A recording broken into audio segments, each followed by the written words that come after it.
బాహుబలి సినిమాలో రాణా తెరపై కనిపించినప్పుడు ఈలలతో థియేటర్లని దద్దరిల్లాయి.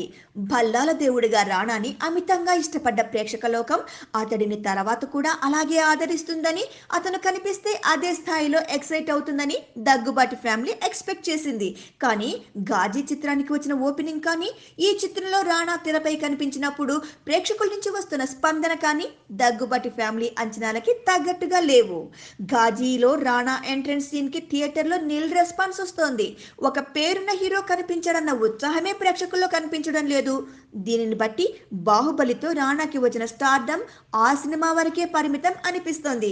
ప్రభాస్ మార్కెట్ ఏమో 50 నుంచి ఒకేసారి 100 కోట్లకి డబుల్ అయిపోతే, రాణాకి మాత్రం ఎందుకో అదే రీతిన హెల్ప్ అవ్వడం లేదు.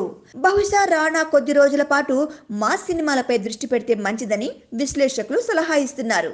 గోపీచంద్ తరహాలో యాక్షన్ కథలపై ఫోకస్ పెడితే ఇక ఇమేజ్ అంటూ వస్తుందని, అతను ఎంచుకుంటున్న కథల వల్ల స్టార్డమ్ వచ్చే అవకాశం లేదని అభిప్రాయపడుతున్నారు. మరి రాణాకి స్టార్డమ్ కావాలా, లేక మంచి నటుడిగా గుర్తుండిపోతే చాలా? Please subscribe. Hi, it's me Purna. Please subscribe.